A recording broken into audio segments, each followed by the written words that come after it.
दोस्तों आप सभी का स्वागत है हमारे YouTube channel mental for education पे।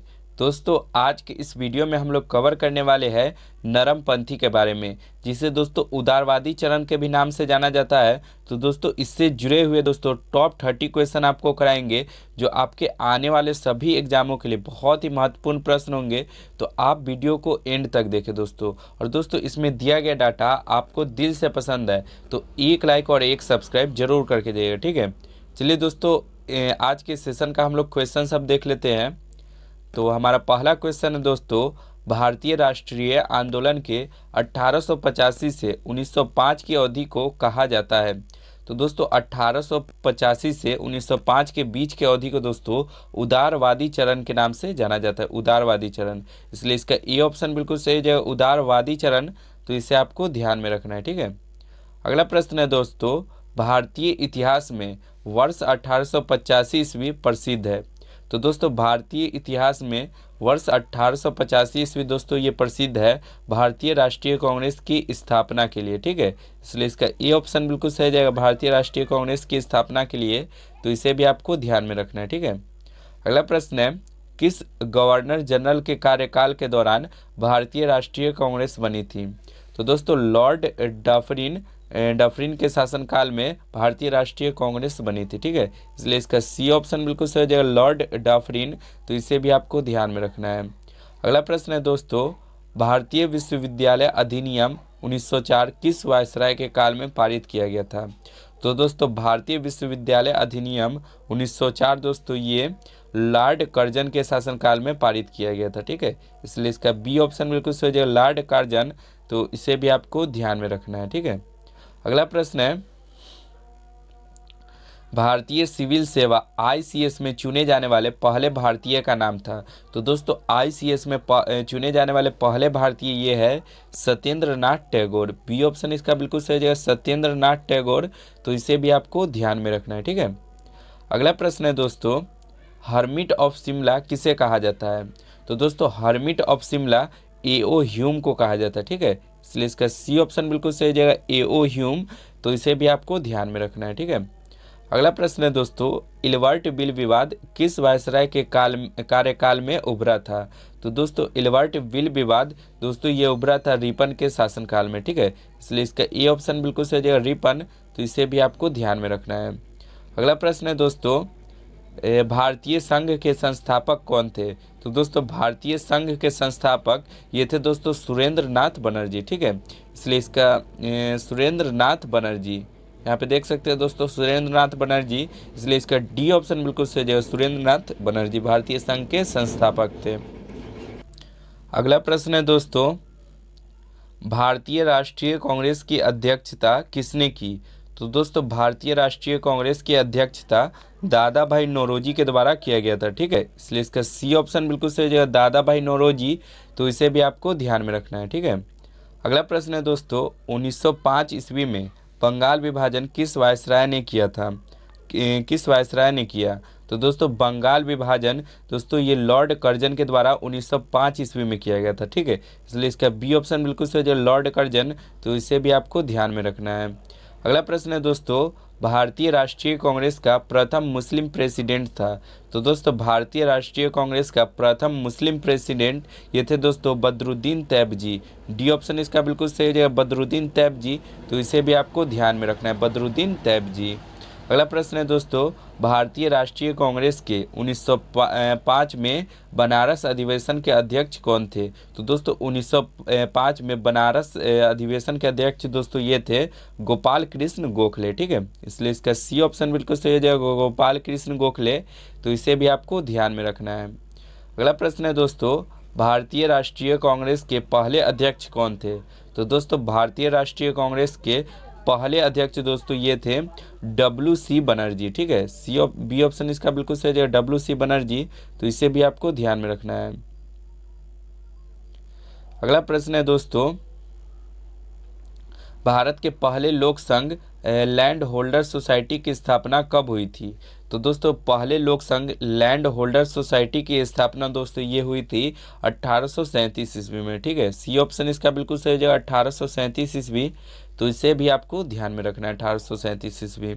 अगला प्रश्न है, लैंड होल्डर सोसाइटी की स्थापना किसके कल्याण के लिए की गई थी? तो दोस्तों लैंड होल्डर सोसाइटी की स्थापना दोस्तों जमींदार के कल्याण के लिए की गई थी। ठीक है, ये ऑप्शन इसका बिल्कुल सही जो जमींदार, तो इसे भी आपको ध्यान में रखना है।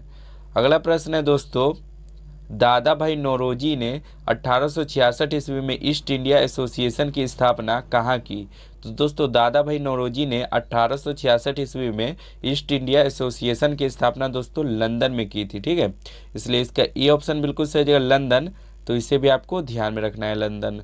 अगला प्रश्न है दोस्तों, 1870 ईस्वी में पूना सार्वजनिक सभा की स्थापना किसने की?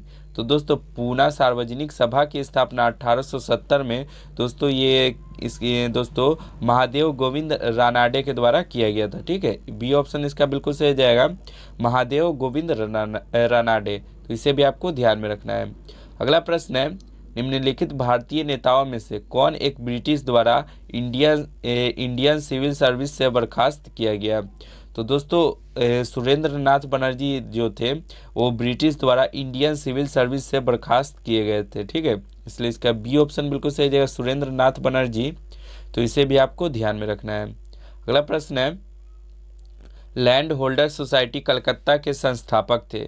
तो दोस्तों लैंड होल्डर सोसाइटी कलकत्ता के संस्थापक थे दोस्तों द्वारका नाथ टैगोर। ठीक है, बी ऑप्शन इसका बिल्कुल सही है, द्वारका नाथ टैगोर, तो इसे भी आपको ध्यान में रखना है। ठीक है, अगला प्रश्न है दोस्तों, इंडियन एसोसिएशन द्वारा कलकत्ता में आयोजित अखिल भारतीय सम्मेलन कब हुआ? तो दोस्तों अखिल भारतीय राष्ट्रीय सम्मेलन दोस्तों ये हुआ था 1883 ईस्वी में। ठीक है, इसलिए इसका सी ऑप्शन बिल्कुल सही जगह 1883 ईस्वी, तो इसे आपको ध्यान में रखना है। अगला प्रश्न है दोस्तों, भारतीय राष्ट्रीय कांग्रेस के साथ इंडियन एसोसिएशन का विलय कब हुआ था? तो दोस्तों भारतीय राष्ट्रीय कांग्रेस के साथ इंडियन एसोसिएशन का विलय दोस्तों 1886 ईस्वी में हुआ, इसलिए इसका बी ऑप्शन बिल्कुल सही जाएगा 1886 ईस्वी, तो इसे भी आपको ध्यान में रखना है। ठीक है, अगला प्रश्न है दोस्तों, भारतीय राष्ट्रीय कांग्रेस के प्रथम सत्र की बैठक में कितने प्रतिनिधियों ने भाग लिया था?